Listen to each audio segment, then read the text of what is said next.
ต่างที่พ่อแม่ประชาชนที่นำใส่ในปัจจุบันก็คือปุ๋ยเคมีหรือว่าปุ๋ยต่างๆฮะเนาะก็คือบริษัทฟัสโกล่าขาเข้าขาออกจำกัดผู้เดียวเนาะสำนักงานตั้งอยู่บ้านแก้วสัมพันธ์นครหลวงปากเซ่นครจำปาสักเราแข้งจำปาสักติดต่อสอบถามได้เบอร์โทร02058260099อันนั้นเป็นเบอร์โทรเนาะในวาระโอกาสต่อไปเนาะข้าพเจ้าให้เกียรติขอเชิญทั้งนายบ้านแกงหน่อยมากล่าวเปิดและก็มีคำเห็นต่อกองประชุมนี้ขอเรียนสุดขอต่อเมื่อสมเสด็จเพิ่นเลยเนาะ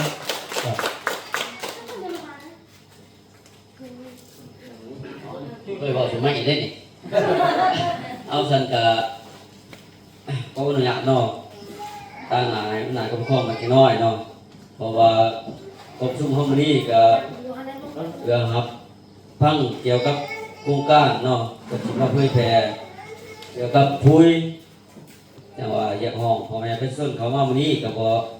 ได้ลงรายตามความอันเหมาะสมตัวเลขของบ้านเนาะแต่ว่ามันก็มีการขาดเพราะว่ามันก็มีการลงไปตรงหน้าทั่วแล้วเช้านี่ก็ไล่แต่ออกหน้านี่มันก็เกิดแจ้งมากครับแต่ไม่แจ้งเช้ากับผู้ใดยินก็ได้ยินเนาะผู้บ่ได้ยินก็คือว่าบ่ได้ยินนั่นแหละก็สิบ่ได้มาเนาะแต่ว่ามันก็ได้ก็บ่ได้ประมาณ10:10นี่แหละนะครับลงไปลงมาเช้าอยู่เนาะแต่ว่ายังก็ตามเนาะเพราะว่าเอามาทางนี้กันทั้งคำแนะนำของเพิ่นนี่แหละโครงการของเพิ่นสิมาอธิบายในการใส่พุ้ยบ่ล่ะมีพุ้ยมีหยังหั่นนะมีที่ใส่ที่หยังเฮาก็กำเอาแหละในจิตใจของเพิ่นที่เพิ่นแนะนำให้เฮาพวกไปใส่ในครอบครัวของพวกเฮาแหละเนาะให้มันเกิดออกผลเนาะอย่างเช่นแล้วก็ต่อเวลาต่อไปเนาะขอเชิญทางโครงการเพิ่นเปิดพิธีกองประชุมเลยเนาะแต่เวลานี้เปิดไปเนาะขอขอบใจ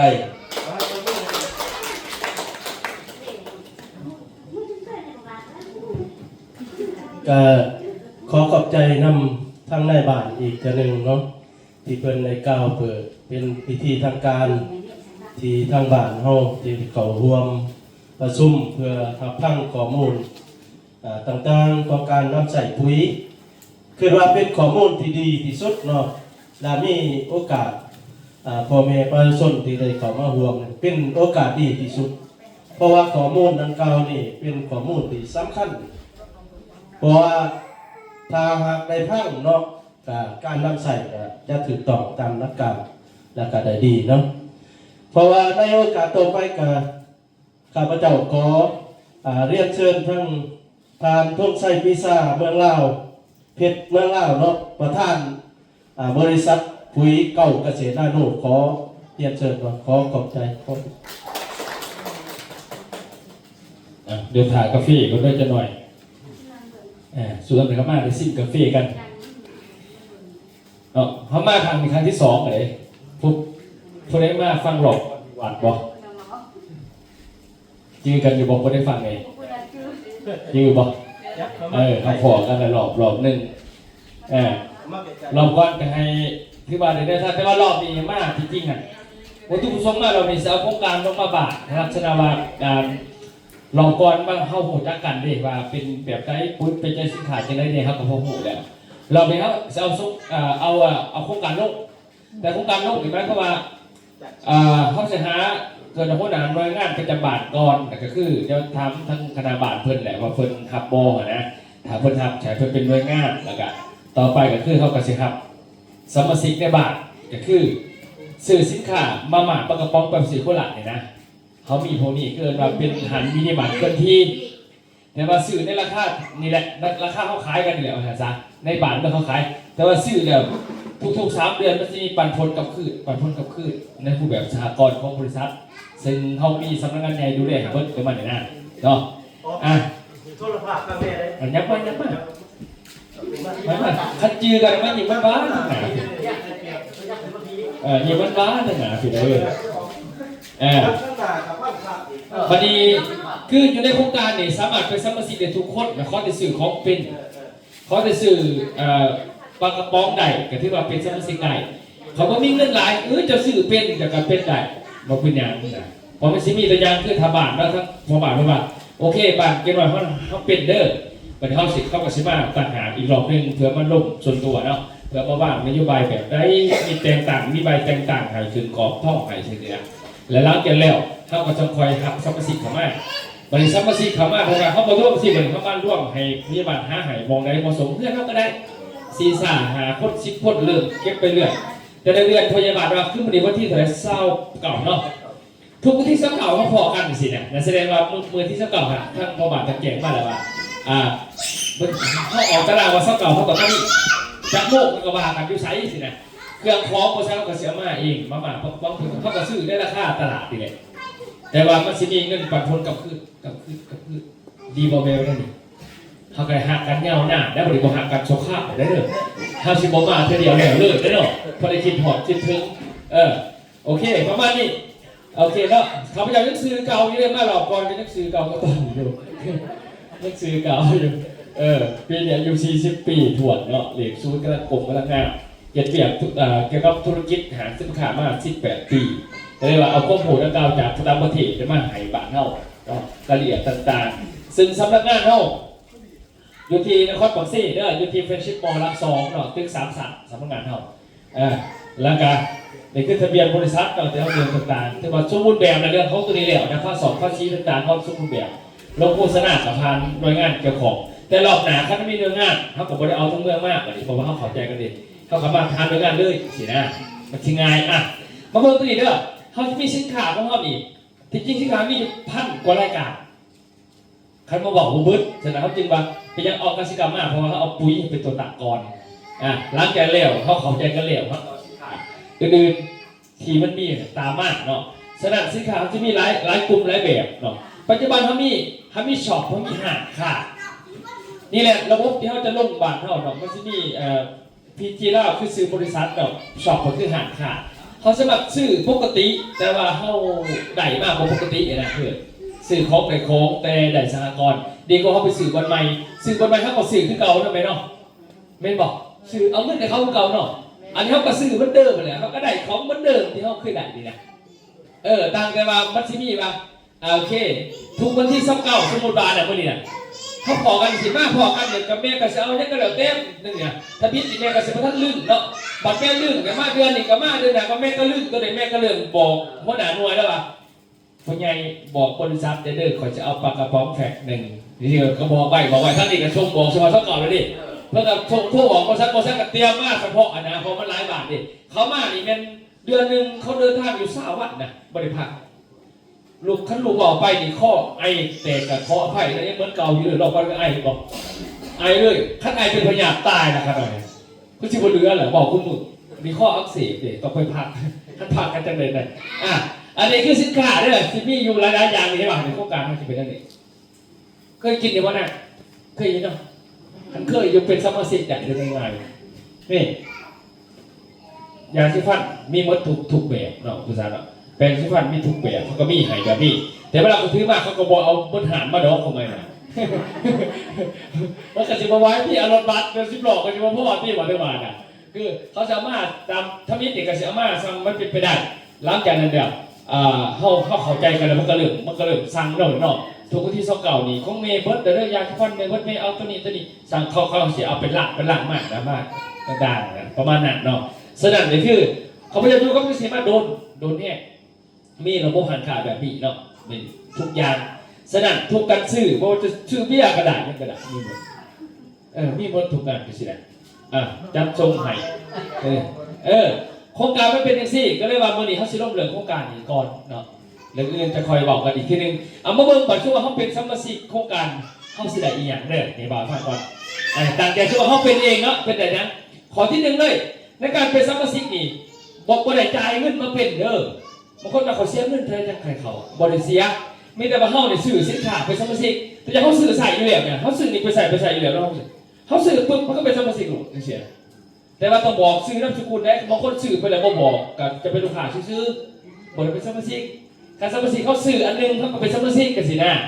ง่ายๆบัดหลังจากเขาเป็นสมาชิกแล้ววันนี้เรื่องเขาเสียอะไรยังเขาเซ็นราคาพิเศษแบบนี้ตลอดชีวิตเลยเป็นราคาพิเศษให้เขาได้ใส่เขาจะได้ปุ๋ยต่อไปตอนนี้อย่างไรปุ๋ยหนาปุ๋ยมีเลือกเต็มมันจะเป็นราคาพิเศษให้เขาโหลดตลอดชีวิตใครได้เป็นสมาชิกแล้วสอง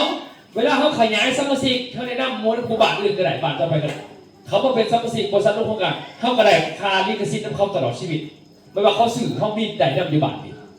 ดีไว้ได้นี่เขาซื้อเยอะที่เราปากกระป๋องเลยสมมติว่าเขาซื้อเยอะนะและข้อที่สามมานี่มันมีเต็มสะสมมันจะมีสแตมป์ให้เขาจะเข้าสแตมป์เนาะเป็นเกียร์เป็นแบบบัตรเนี่ยเขาซื้อด้วยกันผู้ได้สแตมป์สะสมตัวนี้มันจะมีสหกรณ์ทุก3 เดือนปันผลรวบทุก6 เดือนปันผลรวบทุก1 ปีปันผลรวบคือเขาซื้อได้สหกรณ์ตามกำหนดปกติแต่วันนี้บริษัทเนี่ยเขาขยายไปไหนเขาเอาแต้มคะแนนน่ะมาคูดมาหารให้เขาผมโดยที่เขาเกี่ยวกับเขานะบอกไม่เอาหยอดเขาเองคูดไหนเอาบริษัทแล้วมาปั่นโคตรเห็ดเลยสหกรณ์ฮะเนาะอันนี้คือตัวอย่างเดี๋ยวซีบอกละเอียดตึงซีมานี่คนที่เป็นอยู่ในสหกรณ์นี่นะผู้ได้ผ่านคล้ายๆสหกรณ์บริษัทที่มีสมาคมชุดพิเศษก็ที่ว่าอยู่ในกลุ่มสมรภูมิเขาเนี่ยเกิดเสียชีวิตภัยกระตามแต่ให้อยู่ในสมาคมเดียวบริษัทจะมีเงินช่วยเหลือให้1 ล้านถึง5 ล้านกีบสินะวันนี้รายการข้อที่5ก็คือได้เก็บคะแนนแหลกท่องเที่ยวฟรีตลอดชีวิตบ่มีกำหนดตัวนี้เขาจะมีเที่ยวคือหลอกเสาร์อาทิตย์ก่อนนี่พาทุกงานไปเที่ยว135 คนเขาไปจ่ายเงินค่าทั่วอย่างเดียวซ้ำซื้อรถกระบะคันหนึ่งมืออาทิตย์ก่อนนี่นะถึงกันไป135 คนกำลังมากมาดีเลยแล้วอันนี้คือโดยรวมเนาะเพราะบางรายละเอียดเราเปอร์เซ็นต์เขาจ่ายกันไหนก่อนเด้อตัวอย่างคือเมย์เนาะเป็นสมาชิกปุ๊บหลังจากเป็นสมาชิกแล้วเขาซื้อเองมาดิมันจะมีแต้มซื้อคะแนนมันว่าปีบี้นะคะแนนมันจะมีอยู่ในรายการเนาะยักแต้มก็ตามเขาซื้อเนี่ยซื้อตั้งมือซื้อในเดือนเนี่ยก็แล้วแต่3 เดือนเขารวมกันจ่ายทีนึงซื้อปุ๊บมันจะขึ้นในห้อง200%แล้วสินะตัวอย่างคือเขาซื้อ100 เต็มใน3 เดือนนี่ใช่ไหมนะ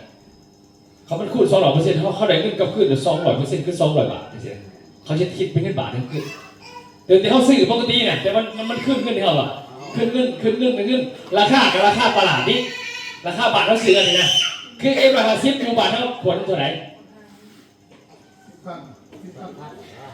ตัวไหน10,000ใช่ไหม10,000มันทำมันก็10,000คิดกันแต่สินะ10,000นี่กันแต่มันมีเต็มคะแนนเก็บไปเรียน1 เต็ม2 เต็มก็แล้วแต่เวลาเขาซื้อครบ3 เดือนมันจะมาคูณเขาขึ้น200%ดีกว่าได้นี่เวลาเขาเบิกเงินกับคนหนาหน่วยไม่ได้ตัวอย่างคือ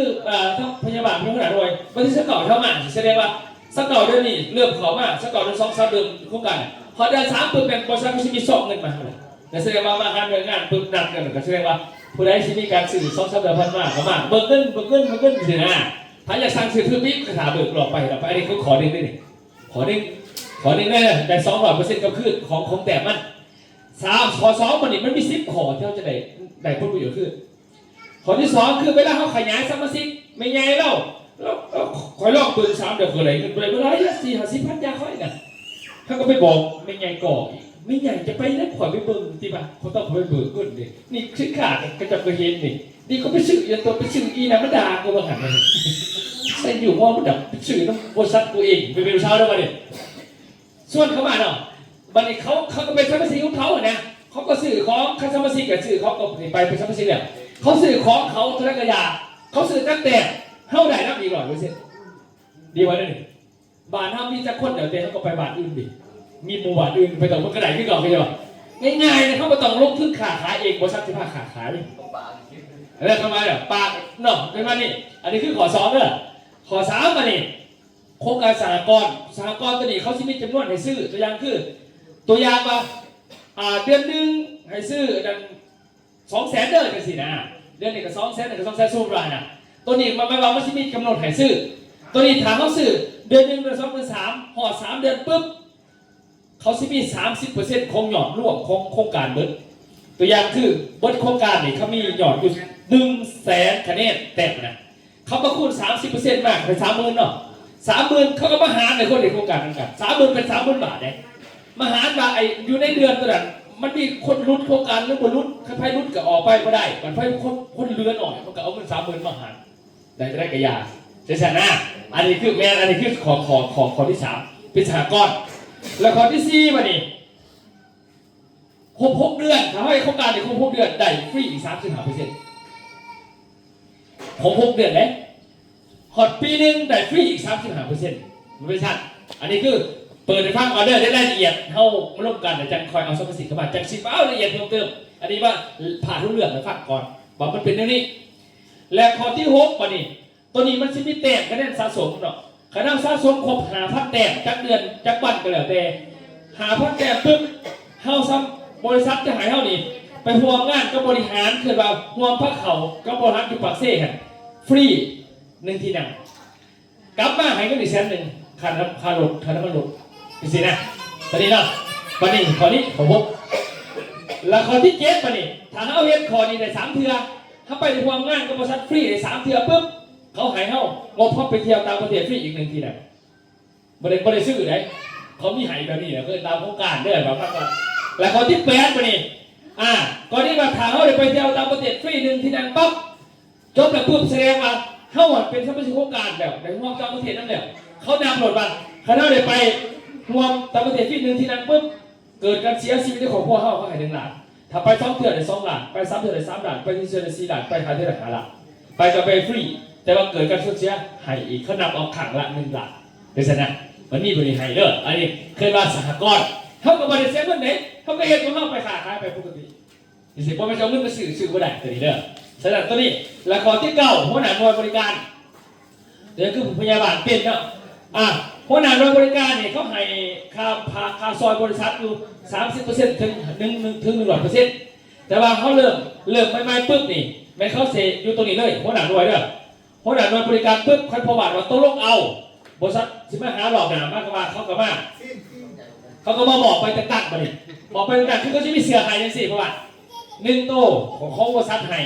เป็นหัวหน้าหน่วยมีเอกสารมีบินมียังกระพอบหมดเลยนะวันนี้หลังจากแต่งตั้งไปแล้วเริ่มรับทรัพย์สินเกิดแต้มถือว่าเธอได้กระตามได้3 เดือนเขาเสียหายผู้หัวหน้าหน่วย50%โดยที่ไม่ได้ซอยบริษัทสื่อตัวเขาสื่อขายตก10 ขวดตั้งหากเลยตั้งหากตัวนี้มันขาเป็นหัวหน้าหน่วยบัตรโต10 ขวดเมื่อกี้เห็นเขาสื่อเองเป็นสื่อเองเลยนะเป็นกระดาษปกติถามพยาบาลคนเอาบ่เอาโอเคเอาตัวเมื่อไหร่พยาบาลเนี่ยโอ้ยนะถ้าพยาบาลเอาแสดงว่าเขากระสิเดเป็นกระเพื่อนเขามาขนาเขามาถ้าเป็นพอเอาปุ๊บการชิบประเด็นเป็นแต่ถ้าเขาพยาบาลบ่หายมากมันจะเป็นกษัตริย์เนาะ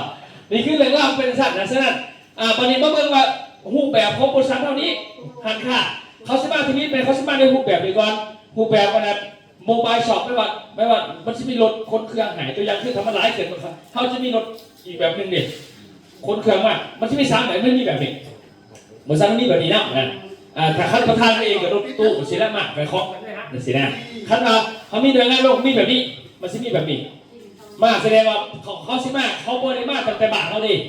ตัวอย่างคือวันที่1หรือวันที่30 บาทเขาถึงสักเก่าหรือเปล่าเขาวันที่1นี่เขามี2 บาทวันที่1นี่อยู่ไซสภาพบ่บวกกับบาทก็บ่สินะวันที่2อันนี้อยู่สินะบวกกันมันไปเรื่อยๆจะหอดคิ้วเข้าสินะรถกับของเขาก็ต้องเต็มแบบนี้ละเขาเอามานะจริงๆนะเขาก็มาปอนแล้วก็จดไม่มีบินน้ำพอบาทดอกจดน้ำหัวหน้าหน่วยมันมีมั้งแล้วเขาก็เอาบินก๊อปปี้ไปลงในระบบเวลาเบิกขึ้นกับมันแล่ใส่กันบินน้ำมือเขาอีกตัวเขาสื่อมันมีให้มั้งเขาเอามาแล่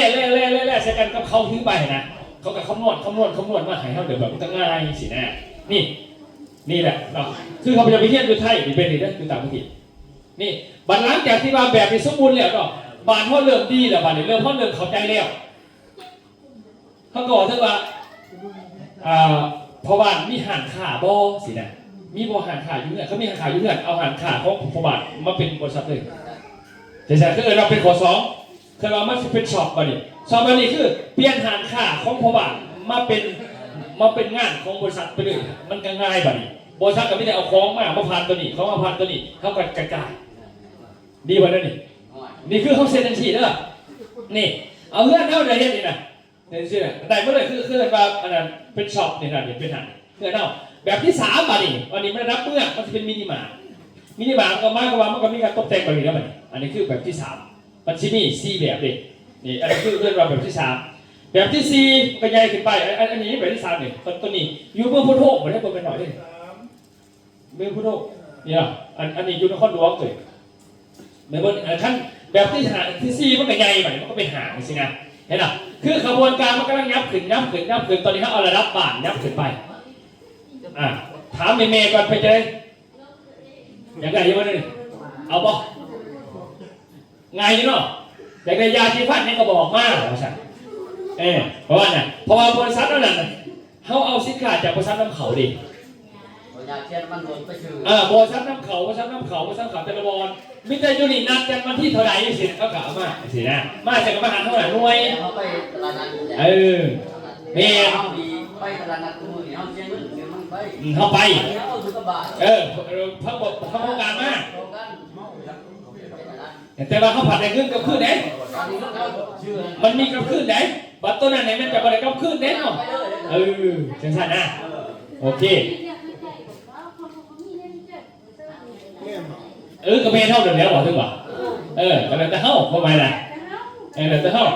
ตอนนี้เนาะตอนนี้หมายว่ามันที่มีสินค้าอยู่กลุ่มรับตัวนี้คือกลุ่มนี้กลุ่มที่เป็นบริษัทนี่มันกลุ่มเปิดสมาชิกแต่อย่างคือคนที่เป็นสมาชิกนี่เขาสมัครซื้อได้ว่าซื้อแบบไหนซื้อกาแฟบอหรือซื้อปุ๋ยหรือซื้อยังอะไรหมดเลยเขาแบบเป็นสมาชิกได้นะตัวนี้คือมากลุ่มเปิดบินสมาชิกประมาณนี้ตัวนี้ส่วนสินค้าพวกนี้มันกลุ่มให้บริการนะครับให้บริการที่ตัวอย่างว่าเขาอยู่เพื่อนทุกวันที่ได้เท่านัดกันพวกนี้จะเป็นกลุ่มนี้เป็นกลุ่มบริการแต่เขาจะถือกลุ่มนี้มานะเพื่ออย่างว่าไม่มีสมาชิกใหม่สมัครเพิ่มอีกคัดสิสมัครก็จะซื้อไปในซื้อสินค้ากลุ่มบริษัทนี้แต่ว่าเวลาเขาบริการอยากซื้อเพิ่มใช้ไปก็เป็นกลุ่มนี้นะประมาณนี้เนาะประมาณนี้โอเคแสดงว่าเข้าใจแล้วนี่เนาะนี่นะมันจะเป็นแบบนี้ต่อไปนะแบบนี้ไปเนี่ยเนาะไม่ปีหันขาดแบบนี้ห่วยอนาคตเนาะมันก็คอยย่ำไปเรื่อยเข้ากระหาเงินเข้ากระขาขายด้วยกันซะนี่คือวิธีเห็ดมีใครถามตัวนี้มั้งถามบ่มีบอกขอสนใจถามเกิดขึ้นถามบ่ไปถามที่จะเจ้าถามขึ้นก็ได้บอกขอบใจถามบ่เข้าไปน่ะคันบ่ถามเลยสิใครคุ้มหูเรื่องสินค้าที่แบบว่าเขาสมัครเป็นเปิดปิ้นเขาจะเป็นสมาชิกได้เท่าไหร่เขาสื่อของแล้วก็เขียนได้เลยตัวอย่างหน่อยฉะนั้นกลุ่มลักๆที่เขามีคือมันก็มีปุ๋ยนะปุ๋ยเม็ดแล้วก็มีกลุ่มนี้ลักๆกับเมคือตัวนี้กาแฟบำรุงสายตาเนาะตัวนี้สมุนไพรเด้อตัวนี้นี่แม่นเทือนว่าสมุนไพรพวกแก้ปัญหาพวกปวดคอปวดต้นปวดตู้เป็นโรคกระเพาะสินะพวกนี้นะปวดหัวคาร์นอลโดยคอยรับเป็นพวกระบบประสาทบดีสินะตัวนี้มันจะได้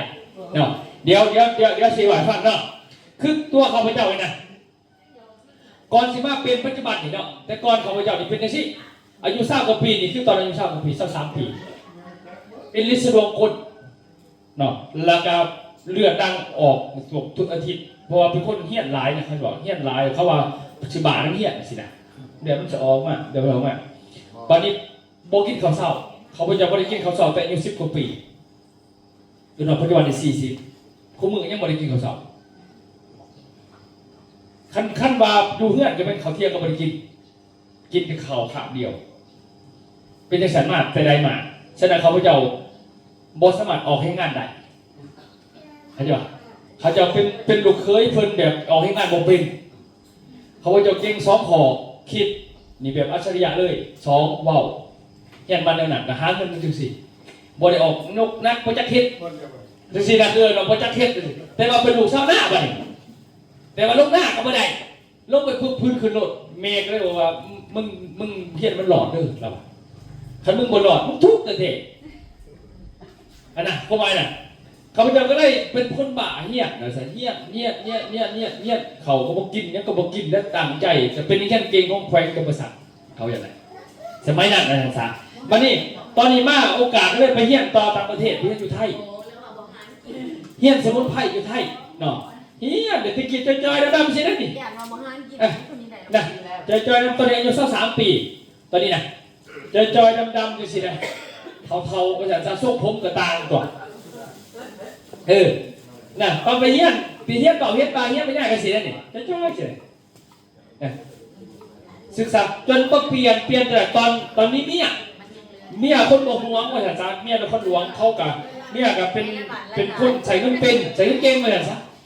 แล้วเขาก็เป็นคนหลวงผู้หังผู้มีสิจ้ะเขาเคยสบายเขาเคยด้วยเจ้าของเครื่องสมางก็ซื้อสุดละเป็นหมื่นกว่าบาทก็สั่นกันเรียกเขาไม่ได้บัดนี้ก็เลยว่ามียังเพิ่นก็ให้กินแล้วบัดนี้ก็เลยว่าสมุนไพรตอนนั้นขาสมุนไพรก็ได้กินยาที่ไม่ตลอดก็เลยเปลี่ยนแล้วนาก็เปลี่ยนส้มพงกับเปลี่ยนมันเปลี่ยนไปเลยอยู่กับสมุนไพรขวดนึง2 หลาคือราคาขั้นต่ำขวด2 หลายาสมุนไพรแพทย์เด้บ่ได้ถือเด้เขาพยายามแต่ก่อนใช้แว่นตาไม่ได้เกิดอะไรเนี่ยขณะนี้พิพัฒน์เปลี่ยนก็ยังใช้แว่นตาส้มพงเปลี่ยนใส่แว่นตาใช้ตลอดเลยนะบัดนี้ตอนโควิดมากนี่ก็ได้ตัดสินใจว่าอยากเฮ็ดนั่นน่ะธุรกิจบัดนี้เพราะว่าตอนนั้นสมุนไพรจังซี่นะเฮาสิมาขายสมุนไพรจังซี่นี่เฮาขายเป็นคนเดียวแล้วพอไปบอกต่อไม่ยากเฮาก็เบิ่งคนอื่นเนี่ยนะไปบอกต่อตัวเป็นคนป่วยมากต้องกินดีถึงจะมาขายได้ยากเนาะไม่หรอกมันยากขนาดนั้นหรอก็เลยคิดว่าแต่บ่อยากกินสมุนไพรก็เลยไปหาพี่ว่าเสียจะได้มันสิให้คนธรรมดาขายได้เขาบอกว่าเปลี่ยนเป็นกาแฟดีถ้าเป็นกาแฟนึงเขาบ่ต้องไปมีแต่เอกสารออยจากกรมก็ได้ปลาจะส้นนี่กินแต่กระบอกกอมก็ง่ายนะก็เลยมาเฮ็ดเป็นกาแฟเอาก็เลยตัวนี้ก็เลยว่าจะกินหน่อยพอดีกาแฟมันนิดเดียว1% กาแฟ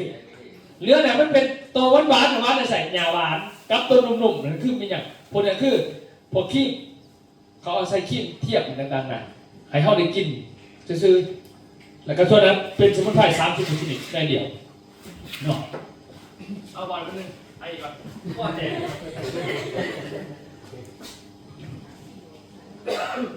อันนั้นคือสิเหตุประธานตัวจริงเนาะเพิ่นก็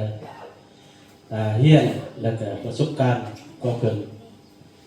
ข้าพเจ้าก็มาเฮียนต่อนำเพิ่นอีกปัจจุบันนี่กำลังเฮียนแต่ว่าต้องได้เฮียนไปเรื่อยๆแล้วเนาะการเฮียนบ่มีมือสิ้นสุดเพราะว่าเฮียนแล้วเฮียนเลยไปคือประธานโฮจิมินห์เพิ่นว่าเพราะว่าบทเฮียนนี้เนาะก็เป็นสิ่งสำคัญเนาะเพราะว่าเพิ่นเฮ็ดผ่านมานี่อยู่แข่งกับประสาทมีทีมงานหลายแหละเนาะเป็นทีมงานที่คือเป็นบอกผ่านมากก็คือทีมงานทางเฮานี่ได้ไปเที่ยวกรุงเทพเนาะไปเที่ยวเวียดนามไปเที่ยวเมืองไทยไปเที่ยวกรุงเทพไปเที่ยว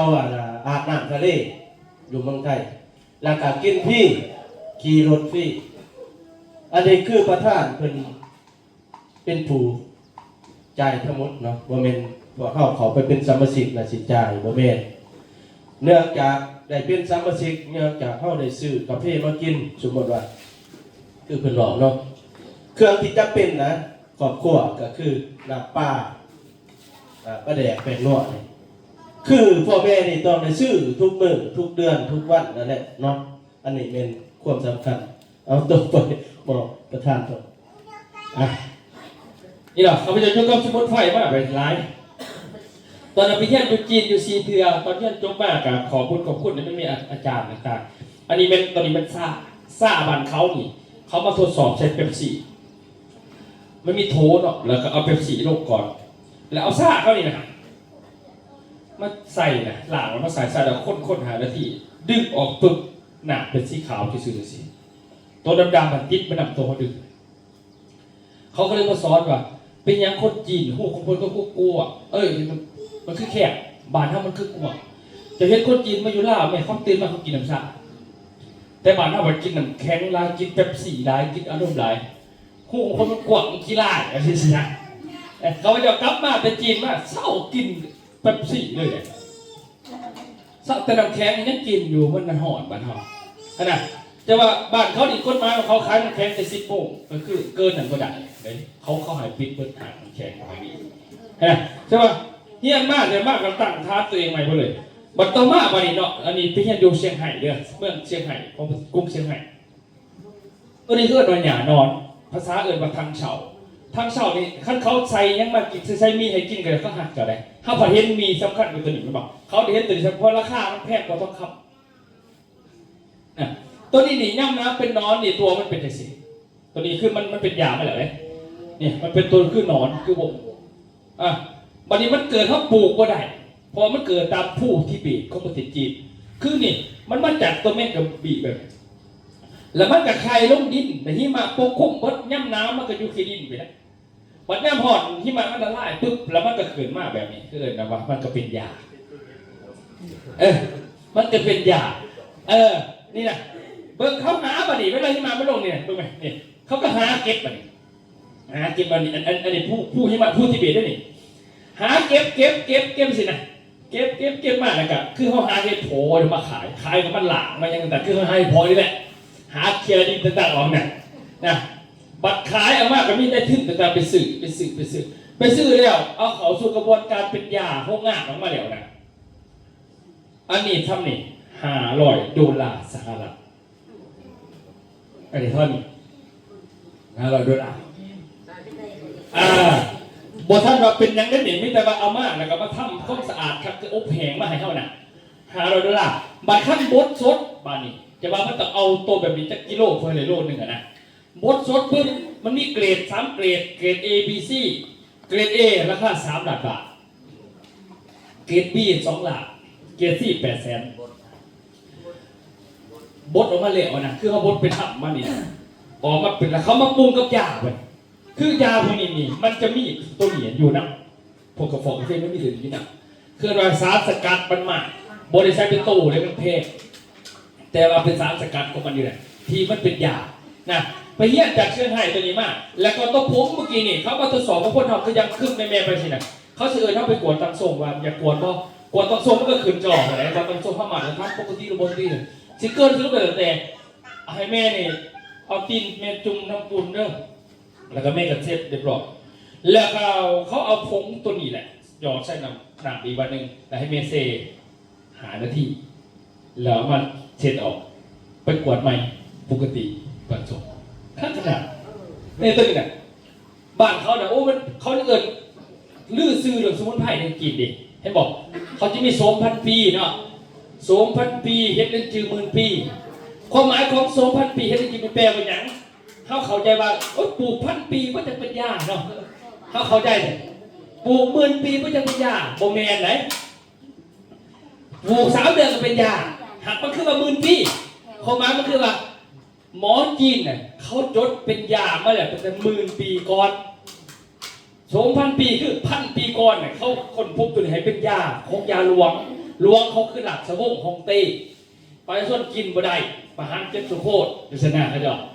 แสดงเขาสาลือเหลืองนี่มันเป็นยาหลวงนี่มันเป็นยาแบบยาพลาสวะมาสิซะเข้ามาบ้านี่โอ้พวกหมูไปเหี้ยนมากหมูหลายแล้วอันนี้มาเนี่ยเขาจะได้ถามอ่ะวันนี้มันมีคนถามแบบตะกี้เขาจะคล้ายสมุนไพรอ่านเอาไหนอ่านเอาตามนี่คือกันจะไปบอกเขาบริจาคสิเห็นบอกคือเขาเนี่ย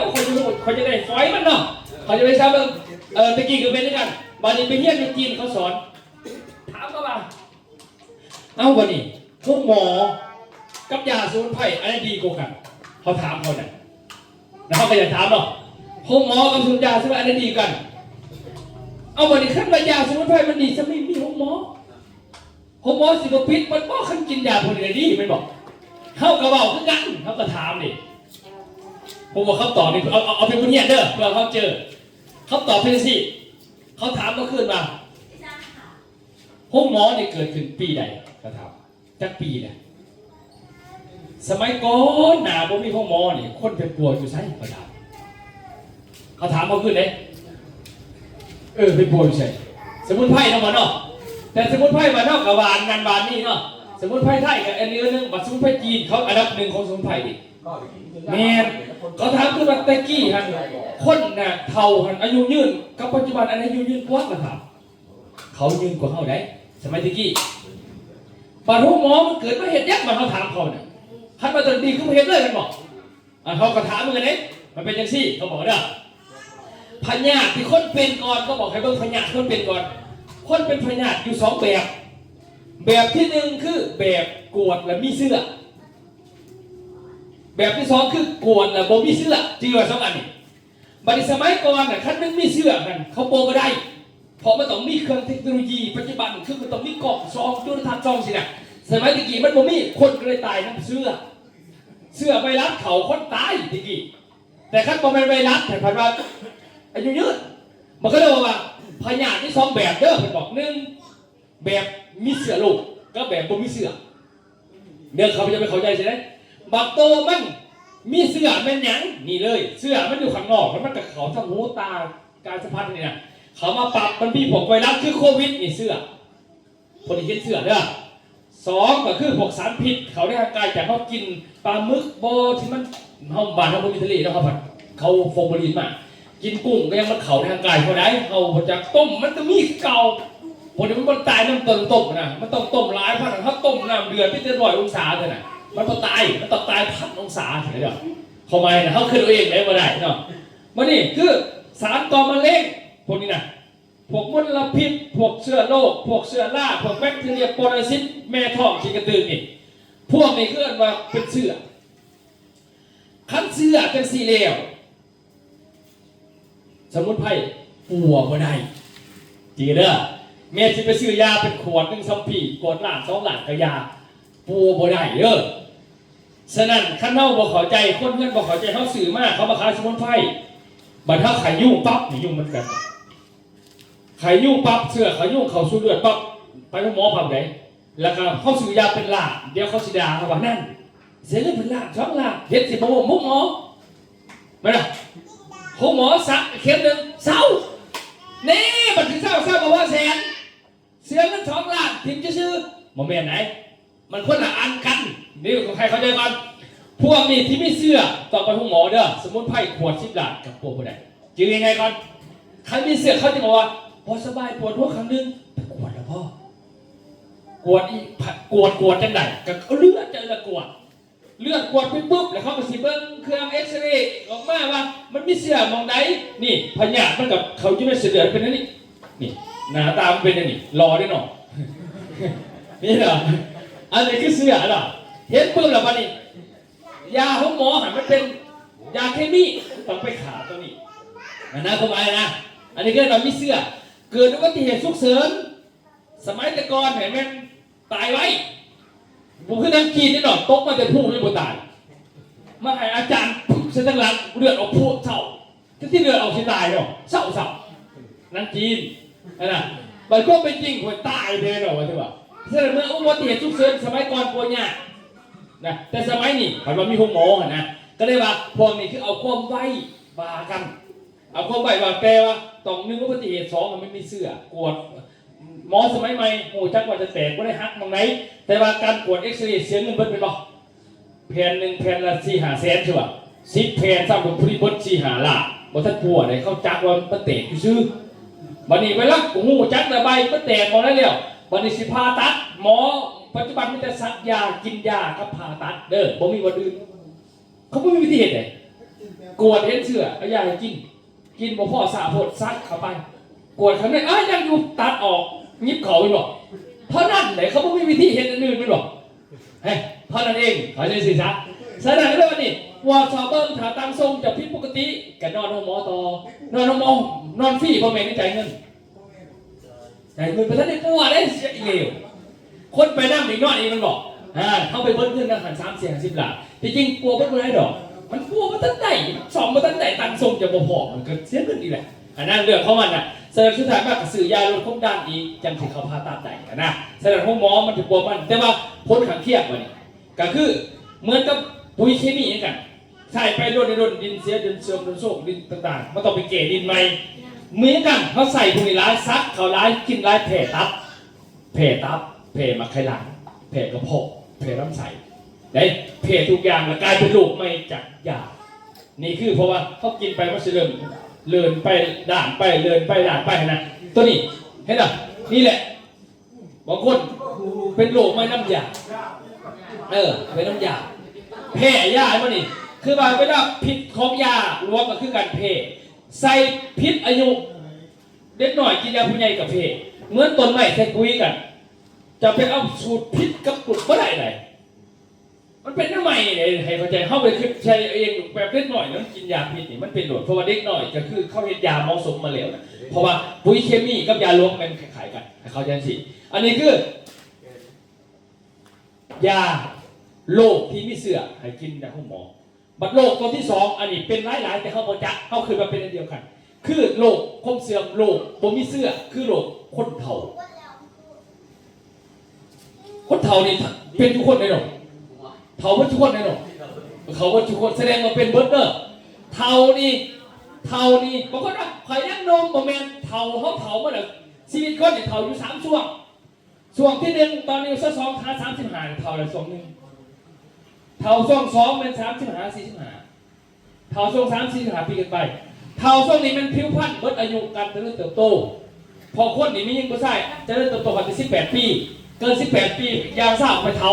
เขาก็เลยมาเวลาผู้บ่าวหน่อยมาประมาณก็ได้เท่าเร็วเนี่ยเกิดอายุ22 23เพิ่มเท่าพิพัฒน์เด็กยุคเจริญเติบโตได้การต้องใช้ขี้ในการบำบัดนะครับเนาะเท่าช่วง2เป็น35 ถึง 45 ปีอันนี้เป็นระบบประสาทเสื่อมให้บอกไม่ยิ่งนี่ออกลูกระว่างนี่ปุ๊บนี่เริ่มเป็นทุกทีตัวเดียนไหนนี่เนี่ยระบบประสาทเสื่อมเริ่มขูดลบเลยแต่บ้านนี่ประมาณนี้เด้ออายุมันเริ่มขูดลบเริ่มเป็นระบบประสาทถอย45 ปีขึ้นไปแล้วทั้งผมทั้งยังมาแล้วเสื่อมโทรมลงไปแสดงประเด็นเขาเท่านี่มันตั้งใจสิพวกเขาอายุการเด้ออายุการที่เริ่มเติบโตได้ตาเนี่ยสูงสุดแต่หอยอยู่40 ปีเกินนั่นเสื่อมถอยกามเนื้อออกไป40 ปีการยกนักก็คือเก่ากระดูก35 ปีแตกกันไป2 แซมยาปอด30 ปีไงสมิเลือดนั่นเป็นรักษาโคกเอาเลยแต่ที่นั้นใน18 ปีเกินนั่นเท่าเด้อ70 ปีสมองใหญ่จะทำนี่เกินนั่นบดจือยังเลยหูหนีไม่ยก10 ปีเกินนั่นเลิกพอเป็นหูเลยฮะเป็นหูคิดแล้วว่าเขาฮะพอเป็นหูเลยแบบเปลี่ยนใหม่หัวใจ65 ปีก็ใครรัก50 ปีลำไส้60 ปีเกิน60 ปีไปถ่ายปกติถ่ายเป็นคือเก่าถ่ายเป็นก่อนถ่ายเป็นก่อนกี่เด็กเห็นไหมสองเทพเลยเนี่ยพอลำไส้เพิ่มอายุเขาใจสิเด้อมันเป็นสัตว์ฉะนั้นเรื่องตาเขาเนี่ยสำคัญกับตานี่ยุคขมือนี่หลายปัญหาเพราะว่าเจ้าหนี้โทรศัพท์หลายสมัยก่อนก็ยังต้องมีแนวเขาเนาะเดี๋ยวนี้บอเนี่ยตะกี้โทรทัศน์เป็นเมืองไก่มันก็บ่เป็นอย่างมาสมัยขมือเนี่ยก็ใส่ยังไงเพราะลูกกับผู้บ่าวผู้สาวปิดไฟแล้วเพิ่นยังเบิ่งตุ้มโป่งยังเบิ่งอยู่อันแหละให้ตาเจ้าตายเลยเขาจะบอกว่าเขาที่เบิ่งมันขึ้นจะเปิดไฟถ้าบอกปิดไปเบิ่งอย่างโมดึงเขาโมดึงเลยตาบุญเด้อนี่นะฉะนั้นมันเสียงต่อโทรศัพท์นะครับเพราะว่าเป็นแสบตาบอกกำเนื้อตามีปัญหาผมเบิ่งโทรศัพท์ม่วงมีปัญหาบนตาสัมผัสเผาแกไปแล้วก็บาดฉะนั้นมาเบิ่งเอาไว้จะว่าของคนเน่าที่ว่าใส่มันทุกมือมีตับมีบักขลังมีดวงตามีสมองมีลำไส้มีตับอ่อนมีปอดมีหัวใจมีกระเพาะไอ้ใส่ทุกวันตัวนอนกันยังไงโดยเฉพาะเป็นสมองกังเว้นขีดหาพอดีกลางคืนก็ฟันเหล็กต่อใส่ลายนอนฟันเหล็กอีกมาเล่นเพิ่มมีเด้อมันมาฟันต่อก็อย่างพลาดสำคัญเป็นสมองเลยนี่แหละคิดจนหนักไปแหละฉะนั้นตับไตดวงตาสมองกระเพาะเขาจะนอนกันเขาก็ทำงานบริทำงานทุกวันแต่มันบริพาดขนาดรถนี่นะสื่อใหม่ๆยังง่ายใส่ตัวไปแล้วมันคลอดเนาะก็แกมันเป็นเล็กเนาะเขาก็ยังมีการเปลี่ยนเด็ดสัตว์อันนี้มันบดในจอดที่สิ่งบดอายุเป็นบดอายุจะต้องเปลี่ยนหมอไฟนี่การบดอายุกับสตาร์ทก็ได้ทางไฟเสียงมันต้องไปเปลี่ยนเสียงกันก็เปลี่ยนเสียงกันไม่ต้องเปลี่ยนเสียงกันบัดทางการเท่าเก่ายางนี่จะบริเปลี่ยนเฮ้ยฉะนั้นพวกสมุนไพรนี่ต่อตรงๆคือคัดเปรียบเทียบรถก็คือนำมันหล่อลื่นที่เฮ็ดให้สูบยังมันดีเบิดพอเขาเปลี่ยนมาได้เวลาเขากินไปเนี่ยเวลามันเอาลวกมันไหนพอดีมันไหนพอทั้งตับไตดวงตาสมองกระเพาะเนี่ยคือไอ้ในสำคัญเก่ายางนี่มันจะดูเรียกบำบัดเพื่อให้เขาแข็งแรงแล้วก็ดูต่อยาวเป็นนี่เขาใส่สมุนไพรกินเข้าใจเด้อขั้นตอนนี้อักเสบลำไส้อักเสบไปดูหมอตับอ่อนทำงานผิดปกติเบาหวานขึ้นอันนี้ไปพบหมอเดี๋ยวก็หมายว่าตับปอดอักเสบไปพบหมอมะเร็งปอดไปพบหมอหัวใจล้มเหลว หัวใจเต้นพิษจังบ้าไม่ตีไปหูหมอกินที่สี่ซันอะไรที่อักเสบอะไรที่เจ็บอะไรที่ปวดอะไรที่บาดที่เพลไปหูหมอบาดขั้นมามันนี่มันทำงานที่ปกติมันเสียงมันโชกทางกายเขาปวดมันไม่เสื่อมแต่ว่ามันทำงานสายมันคือเก่าตอนนี้เขาเผาไปหูหมอเอาไปเช่าเด้อหูหมอปวดไม่ได้ใส่ถุงมือบำบัดตัวอย่างบอกว่าตัวอย่างมันก็เรื่องงับผู้ชายมันก็เรื่องงับนะเข้าใจมันก็เรื่องงับเราบอกคือผู้ใดแต่นิดหน่อยคือพอมันก็เรื่องงับผู้ชายเดี๋ยวครับเนี่ยอายุ50 ปีเกิดมันจะทำงานบ่ได้ของแต่คำบอกแต่พฤติกรรมบ่ได้บอกในเก่งกันนะบอกซื้อไอ้เจ้าบ่ได้นะเด้อพวกนี้เด้อไปห้องหมอแล้วไปถามหมอว่าซักยาให้คอยเมย์ไหนมันขึ้นมาบ่ได้บอกพี่นะบาดนี้เฮ็ดจะได้ห้องหมอบอกห้องหมอว่าให้ไปซื้อยาอยู่หันขายยาปัญหาขายยานั่นแต่บ่มียาเม็ดบ่มียาซักอีกกินแต่มันก็เรื่องเอาแต่บ่ได้เอาให้กินซ่าต้มให้กินกับเว่สำเร็จรูปเด้อให้กินสมุนไพรมันจะฟื้นได้การฟื้นผู้ภัยได้ออกมาสมุนไพรอย่างเดียวถ้าอยากให้ถือชุดกันไปเนี่ยผมเนี่ยน้ำปงเนี่ยมันมีเหล่าบงยาไปบอกสาวหน่อยต้องเตียงทีนี้จะมากินหมดเป็ดหนึ่ง2 เป็ดหนึ่งตัวนั้นน่ะราคา60 กว่าพัน70 กว่าพันแต่ขวดเนี่ยแบบไงแต่ว่าตัวเป็นยามันเป็นเหล่าเนี่ยเป็นมัดหักไม่ได้น่ะมันยาสมุนไพรมันเป็นยังไงใส่เราผมเป็นหักไม่ขั้นเหล่าบนดึงออกมามันบอกเป็นยาเอาเลยเอาเหล่าดึงยาเอาจะหักให้เดี๋ยวเข้าไปแต่จะกินหลายๆจะเป็นตับใจมันบอกเพราะว่าเราเนี่ยมันเป็นตับขนาดฉะนั้นที่แบบนั้นนะมันเป็นตับขนาดนั้นมันจะมีกาแฟผู้ชายบางคนมันก็มีดอกกินมันโมเป็นเจ้าว่าเข้าใจยังไงว่าคันอะไรแต่มันฟื้นจากไอ้มันหลงเหลวไอ้มันก็เริ่มน้ำหลงเหลวเนี่ยมันขึ้นมาขึ้นกับกองเส้นสมุนไพรสมองหลงเหลวห่างกายหลงเหลวที่มันอ่อนแอทำมันก็ยังต้องอ่อนแอเบาหวานขึ้นมาไหนคือการเป็นหนักเอาไปเอาไปอ่อนแอเอาให้ที่มันกระตุ้นก็ขึ้นมากถ้ารวมกันเกี่ยวกับเมืองมันยังก็หมายหรอกนี่แหละถ้าอักเสบจะคอยไปตรงหมออาการที่เขาว่านั่นด้วยเพราะนั้นเอาเทอาการชาวบ้านอาการว่าแข็งแรงต่างๆกันใครได้สบู่ถูให้มาวัดได้โรคเบาหวานก็เป็นโรคแผลก็เป็นหัวใจก็เป็นให้ขอเสียก็เป็นกระดูกก็เป็นกระเพาะก็เป็นตับก็เป็นปอดก็เป็นกระเพาะก็เป็นเลือดจางก็เป็นทั้งส้มเลือดก็เป็นไอ้มันเจ็บปวดทางเดียวก็เป็นดิสโดนาก็เป็นดิสโดนว่าก็เป็นกระดูกเลือดตัวเลือดช่วงนี้ก็เอาไปเอาให้ได้สบู่กันได้ยินไหมอยากบริยินอยากแทนเทวดาเลยนี่กันก่อนโอเคทำตัวนี้เนี่ยต่อมาดันหมอจีนเนี่ยหมอจีนคนบอกอะไรบ้างหมอทุกท่านคนบอกว่าเด็กไปแล้ว10 อายุนึกถ้าอยากไปดูเรื่องนี้ตัวแรก2 อย่างให้สะอาด1ให้ร่างกายสะอาด2ให้เลือดสะอาด5 อย่างบอวี่แล้วแบบนี้นะเห็นได้ร่างกายอ่อนสะอาดแล้วก็เลือดสะอาดเพราะไม่งั้นพอมาร่างกายอ่อนก็เลือดมันสัมพันธ์กันเมื่อไหร่ร่างกายอ่อนก็เลือดเป็นสิคนเราเวลากินเขาลงไปเลยกินน้ำกระดานกินเขากินแล้วไปเป็นท้องใหญ่ลงไปมันต้องเกิดกระเพาะมันคือบดไก่กระดานหมดตับมันมาทำงานทุกชนิดจำปีแล้วก็บีบแล้วไอ้กระเพาะช่วยมันหลอด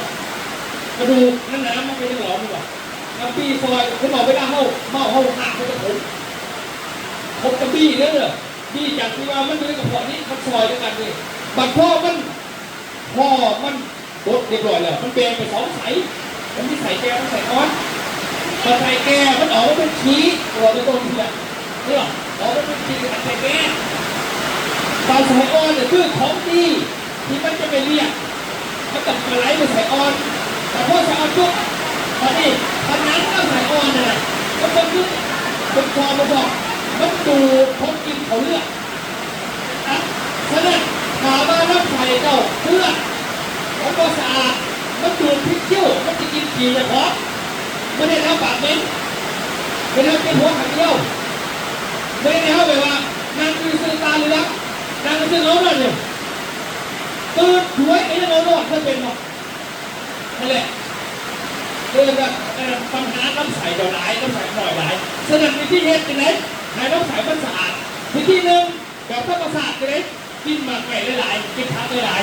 ๆแล้วมันสิล้างน้ำใสเองแบบที่สองสื่อที่ท้องในตลาดก็กินเข้าไปบนสื่อกันเนาะแบบที่สามกินแบบอุ่นรู้ป่ะฉะนั้นเขาเรียนเงี้ยเป็นประเภทไงเพราะอย่างไข่มันล้างน้ำใสน้ำมันเสาเขากินเลี้ยวล้างน้ำใสได้ดีก็เกิน2-3 มื้อน้ำใสมันได้ดีเลือดนี่มันจะดูดอาหารที่เรากินไปเรียกร่างกายเด็กไว้ทำไมนะเด็กก็ร่างกายเขาจะกินกาแฟตัวนี้เนี่ยทานกินน้ำมันเสาแม้ก็ว่าพาเขาไปลงกระเพาะกินเอาอะไรก็กินผมไปลงกระเพาะนะแล้วแต่มันติดยุ่งเนี่ยเพราะมันตกพวกกินสมุนไพรกินสมุนไพรยังกระตามกินเป็นมันสิไล่ตัวเราออกเด้อไล่ออกทั้งหูไล่ออกทั้งตาไล่ออกทั้งหูไล่ออกทั้งคายไล่ออกทั้งเงียวไล่ออกมันสิไล่อันเตาออกแบบหมอผีไล่พิษปอบเนี่ยมันเรียนเป็นอย่างนี้มันดิหมอก็ต้องไล่ออกเนาะอันทัดยาล้วงของพวกเป็นได้มัดไปน่ะดีมันไม่ลบตางั้นปัดผูกสมุนไพรมันไล่ออกฉะนั้นไผ่ตาบอดตาแสบกินไปเพื่ออื่นทุกสิตาผูกมันไล่ว่าตาผูกมันถือเด้อกินเป็นทายจากแก่เอาใส่จะพอดีคือผมก็ไปถามผมจะไปกินตาผูกไอ้พอดีจะเก็บไปยังกินตาเนาะเอาไว้ยังกินตาเขาไปน่ะมันต้องไล่มันต้องผูกมันต้องไล่เพราะว่าจะไม่เปื่อนทั้งแรกมันต้องขับออกขึ้นทอเขาเนี่ยทอเขาไล่ทอน่ะปากเจ้าสิเอ็นไปมันต้องไล่เอาทิ้งหรอมันน้ำไม่มากน้ำดำมันก็ต้องออกป่ะแต่ตอนมันออกมานี่ไอ้บางทีใช้มาน้ำขาวพอขาวมันก็มาน้ำออกมาไม่จะขาวหมดไม่รู้ไหมวะพอตอนไอ้พอกินเนยมันมันดำพูดอันน่ะข้างน้ำใส่จะพอดีมันติดขาวเด้อข้างน้ำใส่อ่อนจะพอดีปึ๊บมันติดทายรู้ก่อน2-3 มื้อเพราะไม้อันน่ะแต่มันติดน้ำมันจะเป็น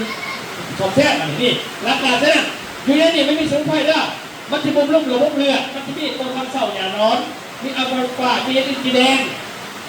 ระบบประสาทต้องบำรุงระบบสกัดแต่สารสกัดแต่แอปเปิ้ลเห็นป่ะตัวนี้เนี่ยสารพวกระบบฮอร์โมนมันมีกระชายดำมันมีตังกุยพวก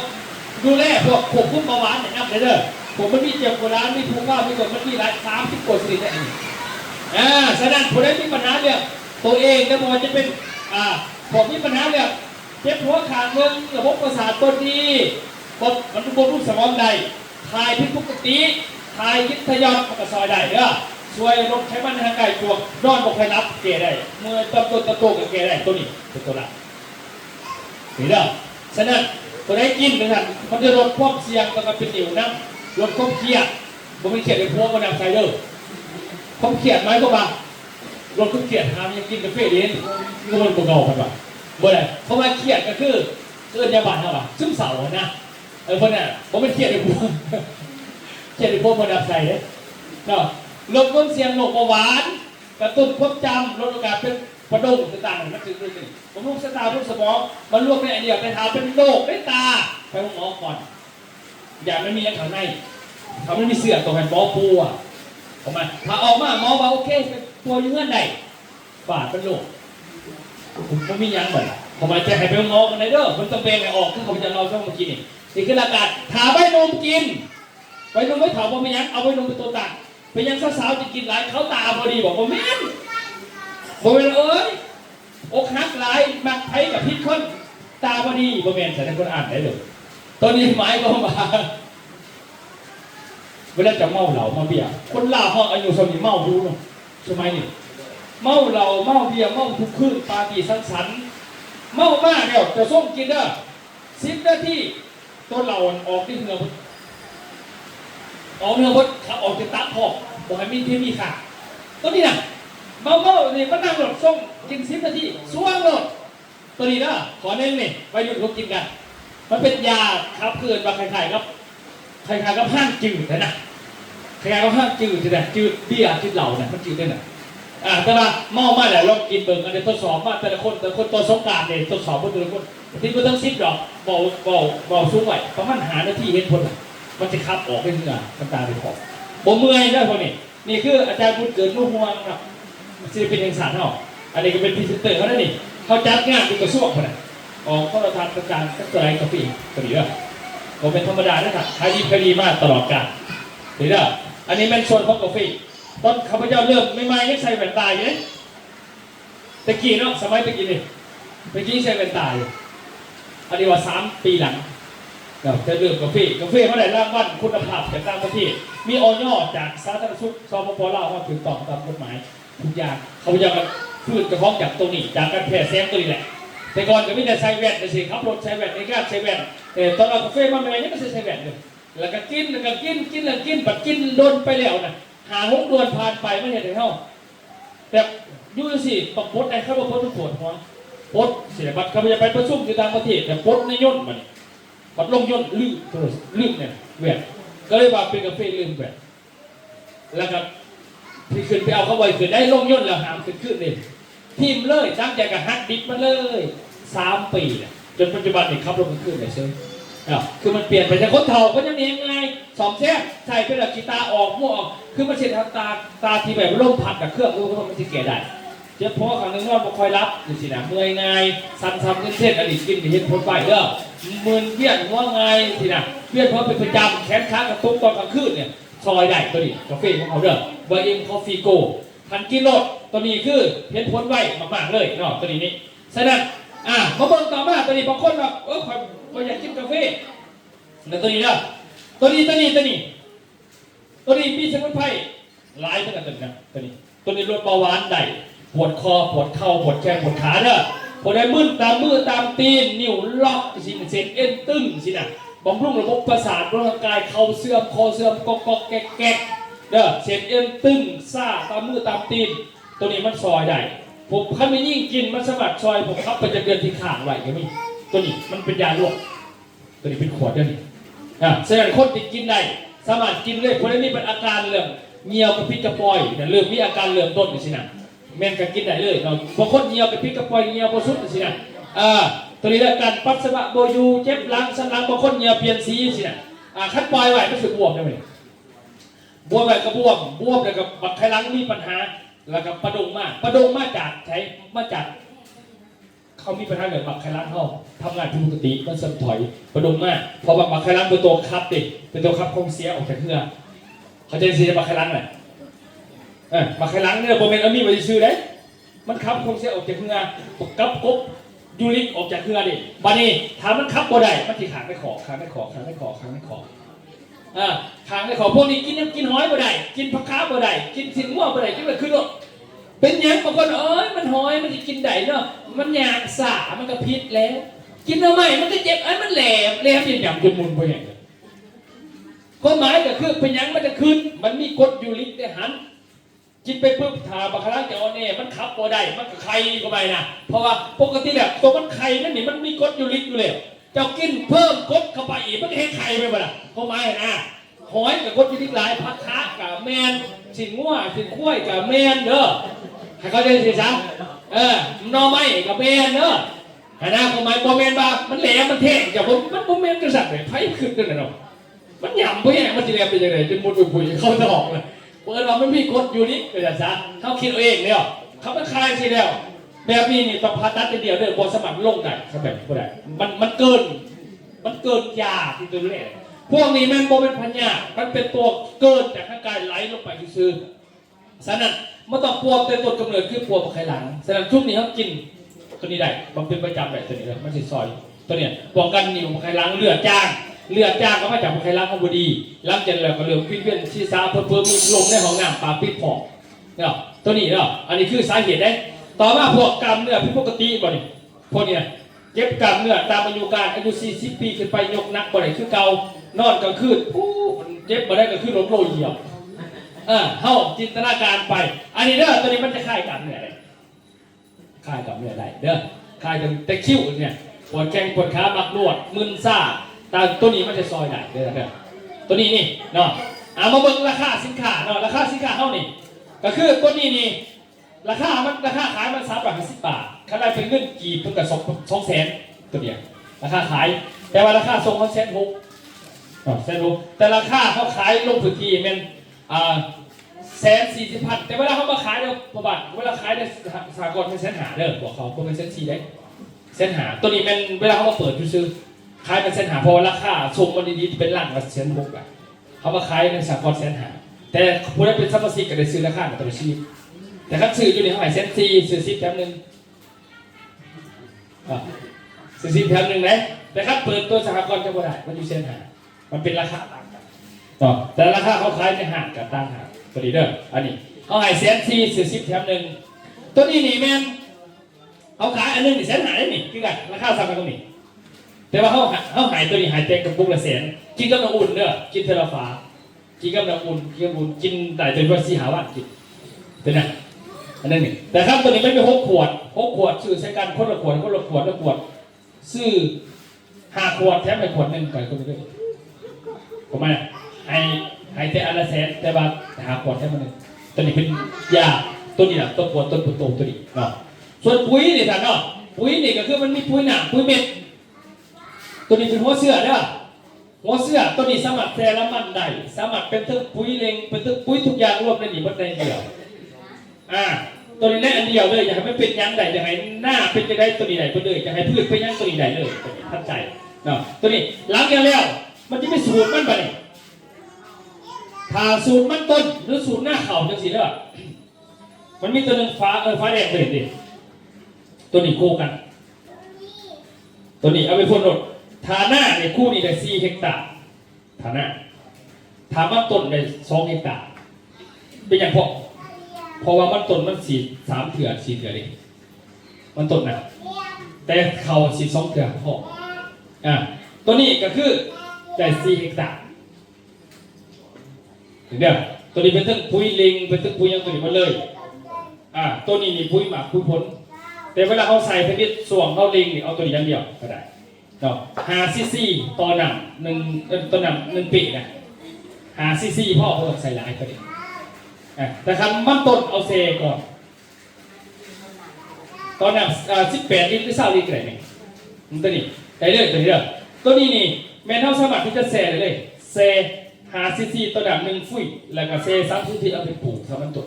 ปลูกมันได้1 เดือนเพิ่งเอามันนี่สีอีกตัวมันเป็นใบเพลียมันสีโดดแม่พดบางๆพดแต่มันสีเห็ดพดอีสัตว์เจนเลยมันแตกไหมตัวนี้มันเป็น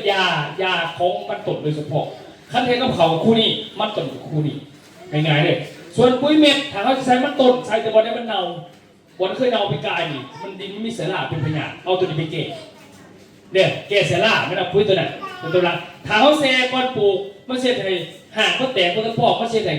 ป้องกันพยาธิต่างๆที่มันจะเกิดขึ้นตอนมันใหญ่เนาะตัวนี้เด้อมันเป็นวัคซีนป้องกันได้ตัวนี้เป็นนั่นน่ะเนาะส่วนตัวนี้เนี่ยราคามันนี่ราคามันว่าคัดราคามันเองจริงๆกับจากซูงเนเด้อมาถึง1 ล้านบาทแต่ว่าเขาขายเอาไงซะตอนนี้เขาขายในหน้าของสหกรณ์เขาขายหายก็คือเขาขายหายอันนึงนี่1,500 บาทก็คือเป็นหลาดนิดนึงแต่ว่าเอาตลาดเดียวแต่ว่าเขาแถมตัวนี้ราคา6 เซนหาฟรีแถมตัวนี้พี่เพราะว่าเราไหลเพิ่งเปรียบเทียบกับปุ๋ยเคมีเขาใส่ขนาด4 เฮกตาร์กับบางไรปุ๋ยอื่นเมื่อหันเขาก็เสียเงินซื้อกันเฮกตาร์นึงนี่ถ้าตามกฎของเขานี่เขาต้องใส่อยู่6 กระสอบเฮกตาร์นึง6 กระสอบมันบอก4 เฮกตาร์คูณ6 4 24 กระสอบได้แต่นี่บอกด้วยว่าใส่ตัวเดียวเพราะท่านถึงบัตรราคาตัวนี้ก็คุ้นเท่ากันอันนี้ล้านเดียว4 เฮกตาร์เราจะนำบอกด้วยว่าของเขาเน้นประหยัดผู้อื่นลงเพราะว่าเขาจะขายขึ้นผู้อื่นเขาบอกขายแบบมันแข่งกันไล่โผดการแต่ว่าค่ากันก็ว่าค่ากันของที่เน้นวิธีว่าเพี้ยนจะไหนให้มันไต่สูตรด้วยกันแต่ว่าให้เข้าใจมันหน่อยลูกนี่คือสิ่งที่เขาเห็นมากนะจ๊ะเขาจะบอกแข่งกันเพราะว่าเจ้าน้องเขาเมื่อผู้อื่นบ้างมันขาดไปอีกมันเข้าไปเลยคือมันเป็นนั่นเรื่องระเบียบเขาประหยัดขึ้นลกได้ปริมาณในเนื้อที่หลายจะสั่นซักตัวนี้ไม่ต้องขายเด้อเอาแต่ลานกีบแถมตีนึงปุ๋ยเม็ด650,000ราคาขายปักซอง700,000อันนี้เป็นราคาเปิด650,000ตัวนี้ปุ๋ยหนาก็เป็นเท่ากัน50 กิโลตัวนี้เด้อโอเคพี่ไปถามได้บ้าง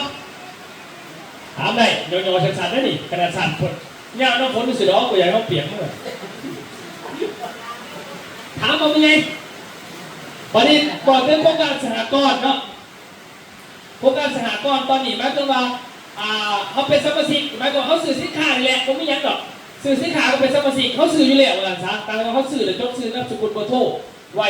นำทั้งบริษัทแต่ทั้งพอบานเพิ่นเนาะเพราะว่าเนี่ยพอบานว่าเป็นหัวหน่วยแบบเขาสามารถส่วนตัวไปลงกัน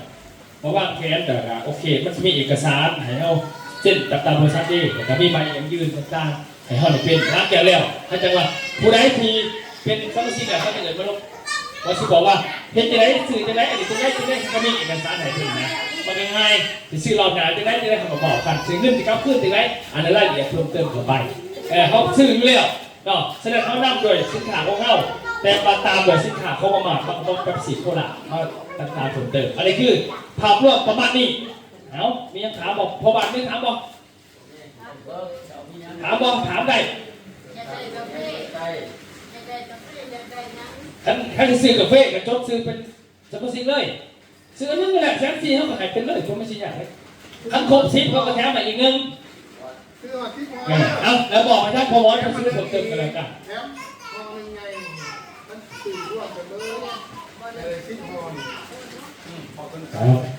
ผ่านการให้ข้อมูลเนาะเป็นจังไดทั้งในบ้านทั้งบ้านเฮาทั้งปีทั้งหนองเข้าใจซ้ำได้เนาะรอบเบิ่งเนาะเพราะว่าเพิ่นมาฮอดถึงที่สุดแล้วการลองเบิ่งนะเป็นของตอนของขาเพิ่นก็มีให้ติดไม้ติดมืออยู่แต่ว่าซ้ำใส่บักพริกมะเขืออะไรเนาะก็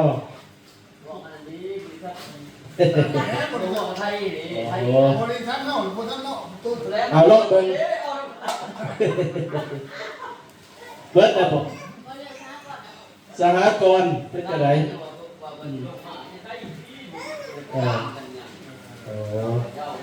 เนาะกันชั้นก็ขอขอบคุณขอบใจเนาะ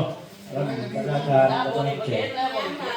คือว่าข้อมูลดีๆเรื่องกาแฟกับบำรุงสายตาบ่ย่านพิษย่านถึกเนาะเพราะว่าเป็นพยาธิยังก็กินได้กาแฟนี่เพราะว่ามันเป็นกาแฟเขาเรียกว่าผสมยาดีนะคือเอามาติกินนะมันบอกเลยอยากจะกินกับนอนรับดีคือเป็นว่าเนาะลองเบิ่งเด้อพ่อบ้านลองกินลองเบิ่งผู้ใดเจ็บหูเจ็บตาหรือว่าเจ็บหัวมีสังสุขภาพทายบ่สะดวกเนาะนี่สำคัญคือคุยเป็นจังซี่มื้อนี้คือจดไว้เนาะมื้อหน้ามาจังจ่ายเงินคือเฮามาส่งคุยบ่แม่นว่าเอามื้อนี้เนาะย่านว่าบ่เข้าใจย่านว่าโอ้บ่มีเงินมื้อนี้มีแต่จดไว้ราคานั้นประธานเพิ่นให้เนาะเพราะว่าเพิ่นลงเองเพิ่นเป็นบริษัทเป็นอำนวยการของบริษัทเป็นบริษัทของเพิ่นเองเนาะเพิ่นจะให้ราคานั้นแต่ส่วนตัวนี้กาแฟนี่ก็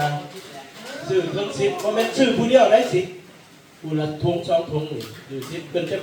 แจกถุงนึงอันนั้นลองไปกินเบิ่งเด้อลองกินเบิ่งลองซื้อเบิ่งดีลองเบิ่งเนาะเอาเบอร์โทรผู้ไหนซื้อผู้ไหนบ่ซื้อเอาเบอร์โทรเอาผู้ละถุงก็ได้ครับเนาะเอาแน่นอนเนาะสุดยอดการรอเบิ่งทางพ่อบ้านรอเบิ่งกินเรื่องเบิ่งใครกลัวซื้อยาไหนซื้อกาแฟรอเบิ่งเอาคัดสรรว่าวันนี้กับเจ้าขอขอบใจนำทางประธานบริษัทพัสโกเล่าเนาะทางตรงใส่พิซ่าเขตเมืองลาวเนาะเป็นประธานบริษัทเนาะเกษตรนาโนคุยเก่าเกษตรนาโนเนาะขอขอบคุณขอบใจนำทางในบ้านท่านลูกบ้านที่เก่าหัวทำพังข้อมูลดีๆแต่ว่าพ่อบ้านซื่อเนาะเอาล่อเมืองเนาะแล้วขอขอบใจเนาะขอขอบใจหลายๆเนาะขอขอบใจผมมีขายทั่วไปผมเป็นขายที่กับพี่ได้อยู่ห่างผมมีขายอย่างนี้รอบพ่อบ้านรอบอะไร ว่าแล้วเราแล้วก่อน โอ้ยังไงเพิ่นเอาก่อนประวัติเลยสิเอาน้ำตามธรรมดาประวัติเอาก่อนเนาะก็ได้เรามาเอาถึงก่อนแล้ว ธรรมดาประวัติไอ้ประวัติเอาก่อนเฮ้ยแต่บ่สำคัญหรอกประวัติเลยสำคัญเนาะ ใครหน้ามั่งมึงเลยหรือว่าไปหรือว่าไปแก้ไปแก้ไป แต่เดี๋ยวเขาบอกว่าใส่หน้าลูกเกิน ไป ไป โดนโดนไปแก้โดนได้หนิ จะเข้า เข้า เมา เรา บ่ ไปเข้าเรา ไปเนาะ โอ้ยบางทีตอนนั้นน้ำเอาเรามา เป็นเสียงป้าไว้ให้ลานก่อนเนาะ แม่เฮ้ยอยาก บ้านลานสิเอาลงมาไว้ เรา เลย ก็ ทำได้เราใส่หน้าออก ไปได้ก็ไปยิงเข้าเรา จะจะต้อง อะไรอ่ะ เราเป็นม่วน เราเออจ้าอยากสอนนะ ถ้าหายเรื่องกินเลยนะประวัติมันดี เพิ่มยิงว่า เพราะเราไม่ไปชั่ว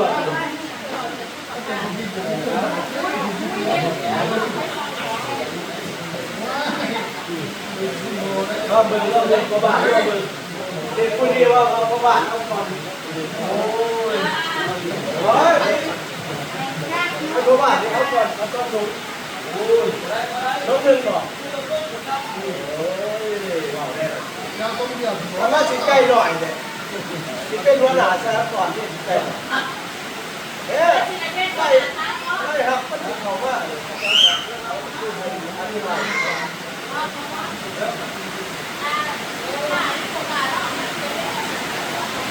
ใกล้ ครับก็